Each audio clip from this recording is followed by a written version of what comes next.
Assalamualaikum warahmatullahi wabarakatuh. My name is NURINA SHADATULNISSA binti ZAKARIA. So today I would like to explain on the section A, understanding valuation and risk model. So firstly, we're going to see the definition of financial risk management.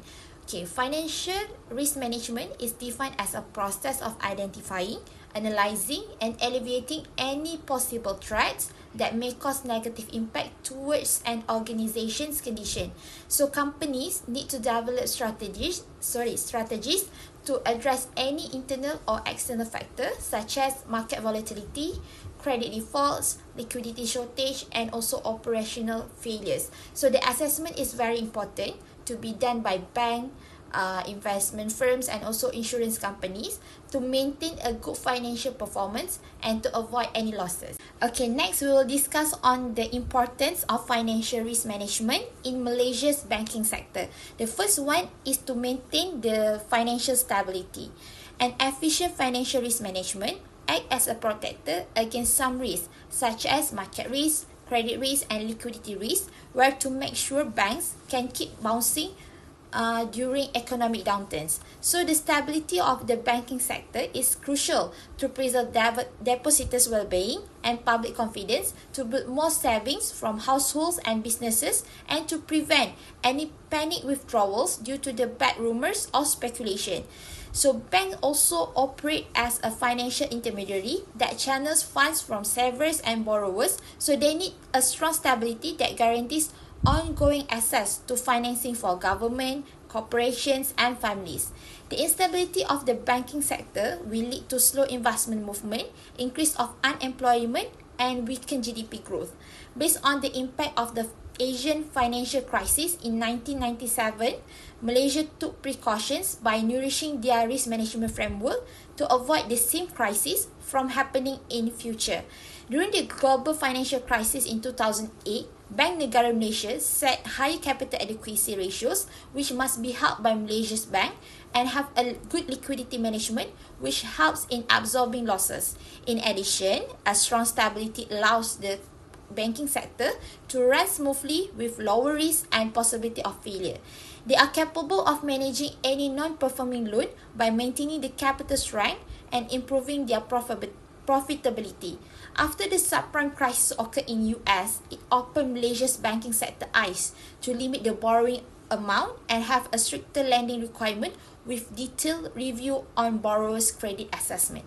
Other importance of efficiency in risk management is to support the economic growth. It can be seen through bank as an important party in channeling loans to businesses, and they must ensure the funds transmitted can be utilized to expand the capital and develop more new projects. Better stability in Malaysia's banking sector may offer higher opportunity to lend loans during economic downturns. For instance, during COVID-19 pandemic, Malaysia managed to inject funds under the Prihatin Rakyat Economic Stimulus Package and restructuring facilities toward business belongs to SMEs program for them to keep survive and continue operating. An article reports that Malaysia banks have been approved 12.43 billion in loans to more than 26,000 SMEs through soft loan facilities under initiatives linked to the Prihatin stimulus.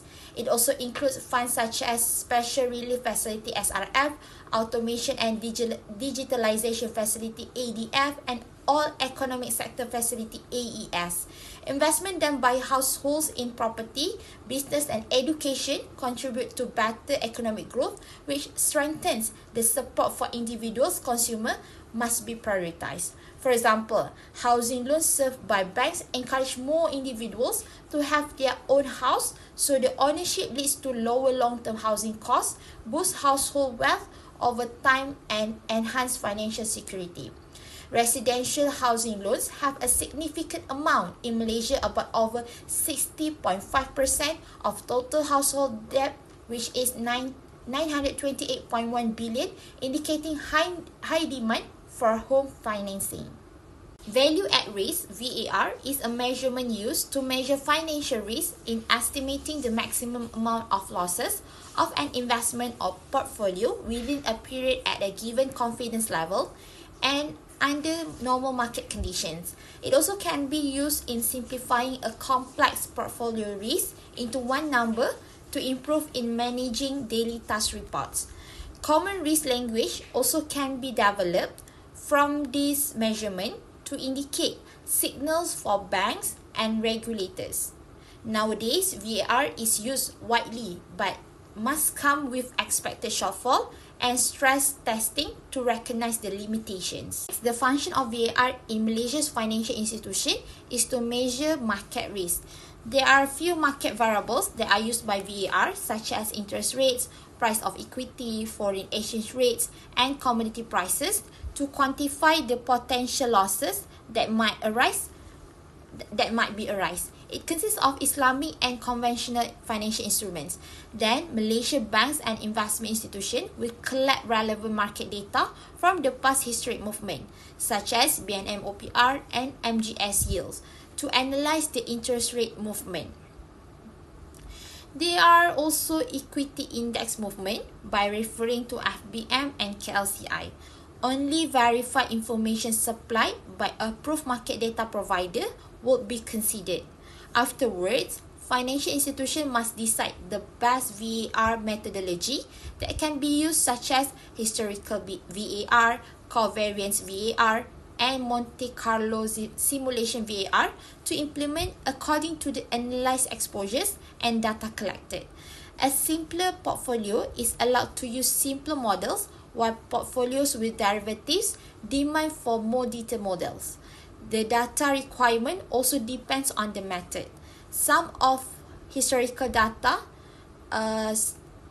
long historical data series might be unavailable for those instruments. BNM also assert the requirement for financial institutions to meet Basel and fulfill validation standard stated by BNM to get approval in using internal VAR models. The decision was also influenced by their capability and financial institution to ensure their IT system and skill risk is strong enough to control the advanced model and have sufficient funds to maintain the cost. This method is very straightforward and instinctive and acceptable for bonds and sukuk, which are commonly traded in Malaysia. It must be noted that the chosen methodology must result in accuracy, regulatory compliance, and simplicity while making sure market risk is appropriately assessed. Historical simulation VAR is a methodology used in calculating potential losses by implementing the past actual historical data on the current portfolio. It provides information about the amount of gains or losses that will be borne if the current portfolio existed during one of the past days, instead of having assumptions on the movement, volatility, and correlation. The procedure will start with collecting historical data and applying it to today's portfolio. Then the result will be ranked from worst to best.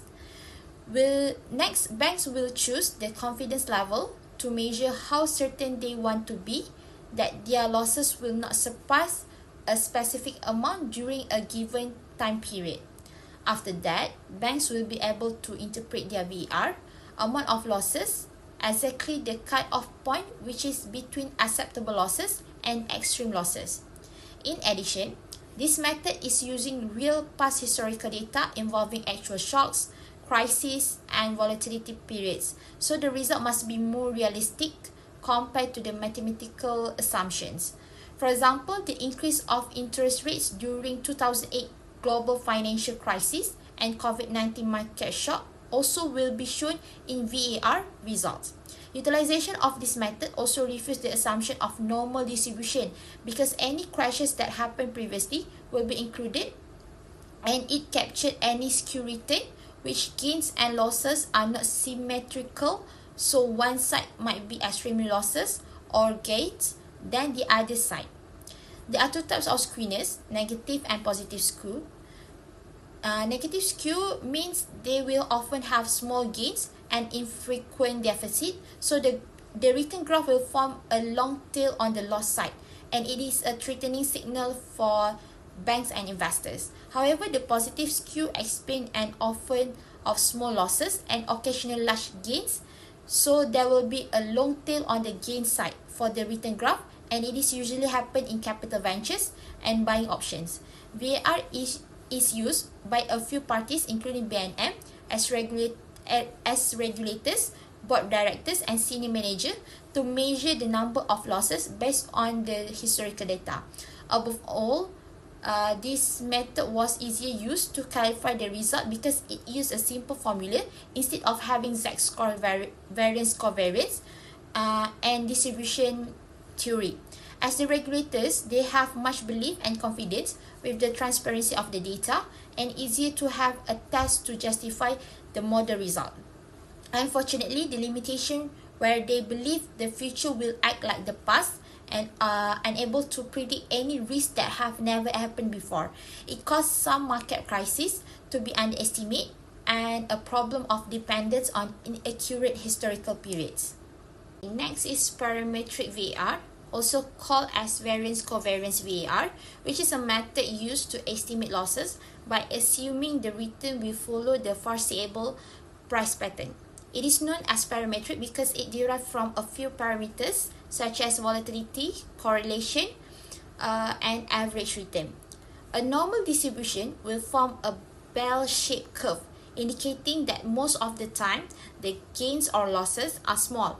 Sometimes there will be large gains or losses and rarely to have extreme large losses. The curve shape derives from mean, the sum of historical returns, divided by the number of observation and displays the center of return and standard deviation. It explains the return fluctuates among the mean, which higher standard deviation indicates more risk. A formula used to calculate VAR according to the assurance toward standard deviation from the mean, and the formula consists of z-scores, which shows the number of standard deviations away from the means that need to be covered, the percentage of outcomes. Since the VAR can be derived from a formula, it is easier and less time consuming to get the result because this method uses the principle of normal distribution. It forms a symmetry in gains and losses, but ignoring the fractals which bring the reality of extreme events. Daily changes in the price of stocks and bonds commonly plotted a normal pattern. Small changes frequently, but rarely for big changes. However, if there is a skewed distribution, the prediction of gains and losses will be misplaced when the real losses might be larger than the normal curve. This method is also generally recognized by most of the financial institutions and regulators, which lead to easy communication and understanding to build a benchmark in managing risk. Parametric VAR also has high sensitivity towards portfolio's weight and change of volatility, being able to generate more what-if analysis.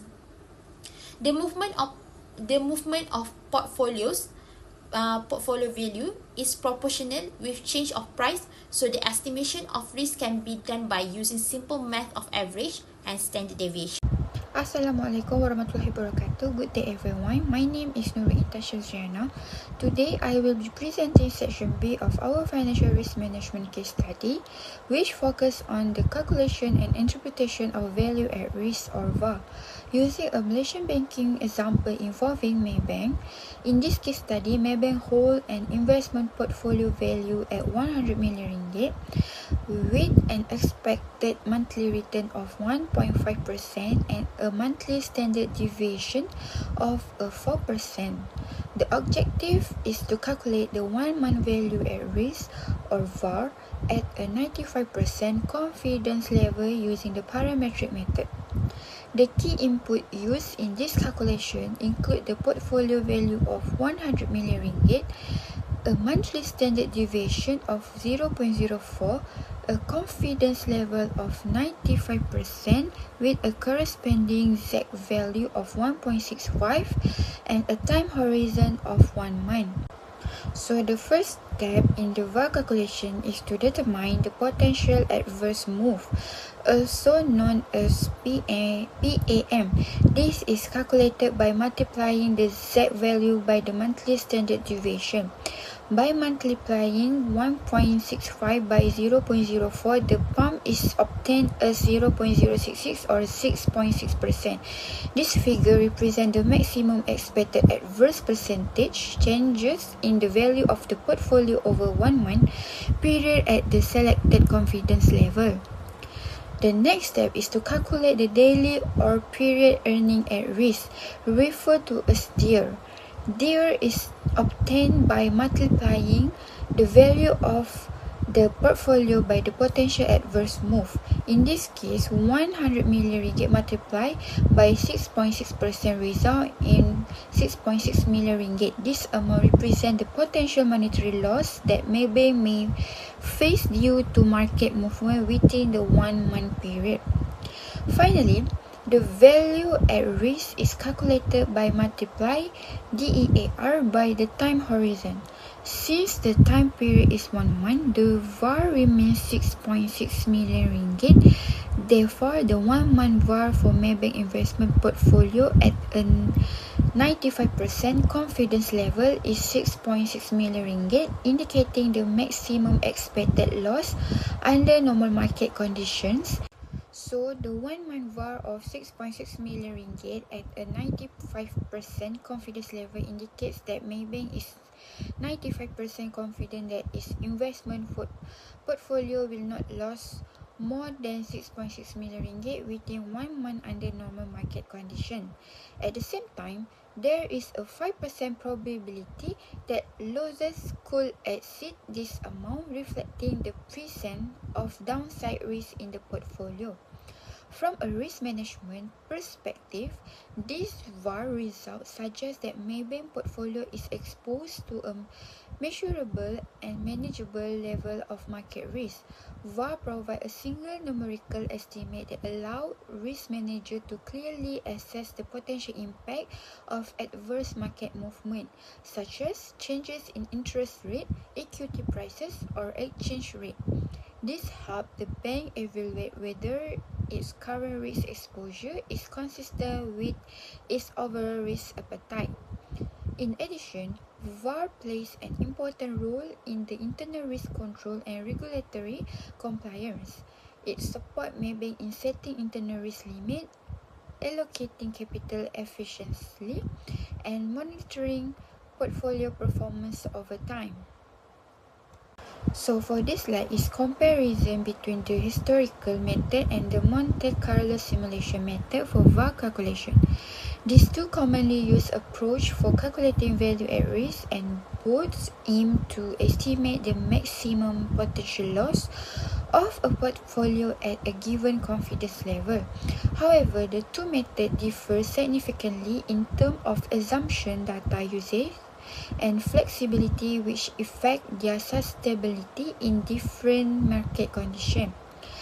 The historical method calculates VAR by using actual past market data and assume that historical price movement will repeat in the future. Financial institutions compile historical returns such as movement in the ringgit exchange rate or changes in the Malaysian stock market index and apply this return to the current portfolio to estimate potential losses. This method is simple and intuitive because it is based on real market events. However, it may underestimate risk if extreme events did not occur during the historical period used, especially in rapidly changing or volatile markets. In contrast, the Monte Carlo simulation method uses statistical model to generate a large number of possible future market scenarios. It assumes that asset return follow a specific probability distribution and uses estimate parameters such as volatility and correlation to simulate potential price movement. This method allows financial institutions in Malaysia to model extreme but plausible scenarios such as sharp ringgit depreciation or sudden stock market crash, even if these events have not occurred historically.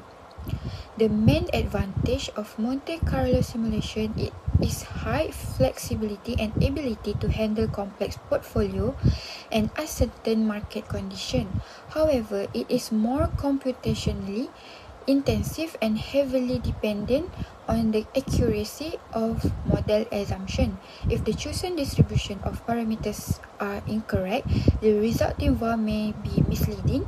In practice, Malaysia financial institutions often use both methods together, along with parametric VAR and stress testing, to strengthen their overall risk management framework and ensure compliance with regulatory standards. Section C, Stress Testing in Malaysian Bank. Question 6, Relevance of stress testing in Malaysian financial institution. First, assessing resilience to extreme scenario. Stress tests help regulators and banks evaluate the potential impact of severe worst-case events such as spikes in unemployment, inflation, or liquidity stress. These scenarios may not have occurred in recent history but remain plausible in a future crisis. Second, supporting macro-prudential supervision. Through top-down stress testing, BNM can assess systematic vulnerabilities across the banking sector. Stress test results enable BNM to determine whether banks collectively hold sufficient capital buffers to absorb severe economic shocks. Third, preparing for tail risk and unexpected events. Traditional risk models such as VAR may underestimate the impact of extreme tail risk. Stress testing complement VAR by analyzing scenarios involving multiple adverse conditions, including economic contraction, liquidity shortages, and widening credit spreads. By simulating this extreme combination, banks are better prepared for rare black swan events that standard model may fail to capture. Question 7. Compare historical stress testing, hypothetical stress testing, and reverse stress testing using BNM regulatory stress testing guidelines. Okay, so for historical, the method used is to reconstruct past severe event using actual data to see how institution perform. Hypothetical method simulate severe, plausible but unprecedented shocks. And for reverse, the method used start with define catastrophic outcome and identify the combination of shocks. So for historical, the focus is backward looking, reflecting actual market condition. Hypothetical focus on forward looking, assessing resilience to potential future crisis. And for the reverse, focus on identifying hidden vulnerabilities and unknowns by working backward from failure. And for the BNM context, for historical use as a baseline but acknowledge potential irrelevance due to market changes, parameters and calibrated with expert judgment. For hypothetical BNM context, key for identifying traits for exceptional but adverse plausible events and complements other tests like dynamic solvency testing and for short-term shocks. And for the reverse PNM context, is recommended to find worst case scenarios beyond typical stress tests, challenging but important for reverse risk and management. Question 8. Using the 2008 financial crisis and COVID-19 pandemic, explain how Malaysians bank adapted stress testing to ensure financial stability. So the first one is a lesson from the past crisis and stronger foundations. Second, macro stress testing incorporating severe scenarios. Third, evolving risk monitoring beyond traditional models. And the last one is stress test results supporting confidence and policy actions. Good morning everyone and Assalamualaikum. Today I, NABIHAH binti JUMA'IN, will present how three major Malaysian banks, namely Maybank, CIMB and RHB, integrate VAR and stress testing into their risk management. To comply with Basel III standards, these banks use value at risk or VAR as their main tool. VAR helps banks monitor daily market risks such as currency fluctuations and interest rates in normal economic conditions. It acts as an early warning system by setting rate limits to ensure that there is no excessive risk taking. However, VAR has its limitations. It cannot predict major crises. Therefore, stress testing is used as a complement. These banks conduct simulations of adverse scenarios such as a depreciation of the ringgit, a drastic increase in the OPR rate, or a crisis such as the COVID-19 pandemic. Through these tests, management can see how well the bank's capital can withstand extraordinary economic shocks. This allows banks to identify system weaknesses yearly before they become serious financial crises. Next, let's look at how the two combine. As shown in the bond sensitivity graph, banks assess the relationship between price and yield. If the stress test shows that the bank's portfolio is too sensitive to an increase in the OPR, management will immediately reduce the exposure. This integration of data from VAR and stress test allows banks to strategically adjust their risk tolerance levels, thus balancing profitability with capital safety. In conclusion, the combination of VAR and stress test demonstrates the commitment of Maybank, CIMB, and RHB in building a robust risk management system. As a result, our banking sector remains resilient and stable despite global economic uncertainties.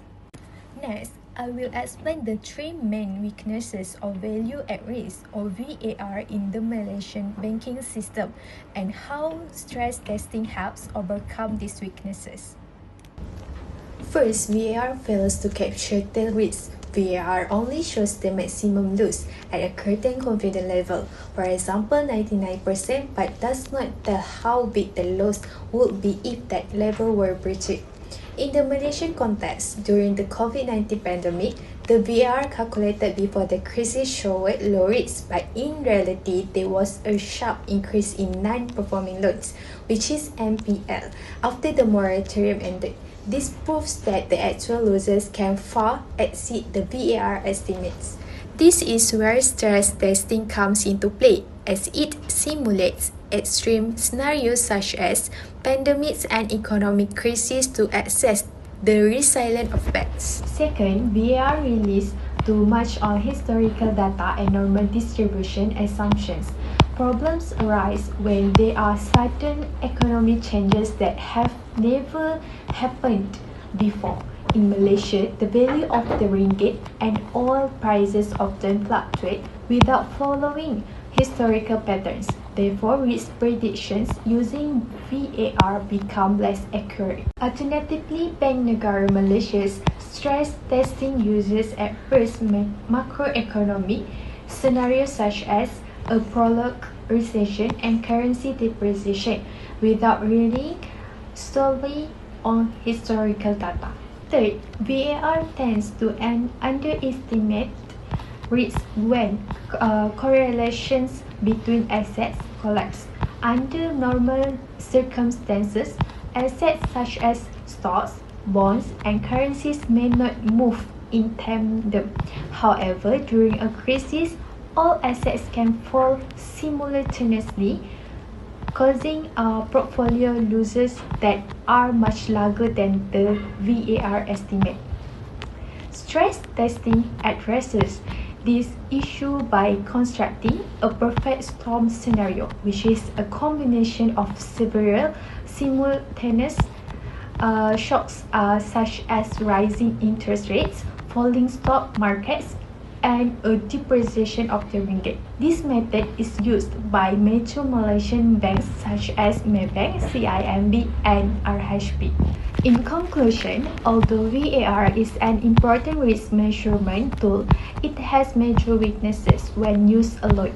Stress testing acts as a complement to VAR, allowing for a more realistic and comprehensive risk assessment. The combination of these two methods helps ensure the stability of the Malaysian banking system in the face of unexpected economic shocks. That's all for me. Thank you very much.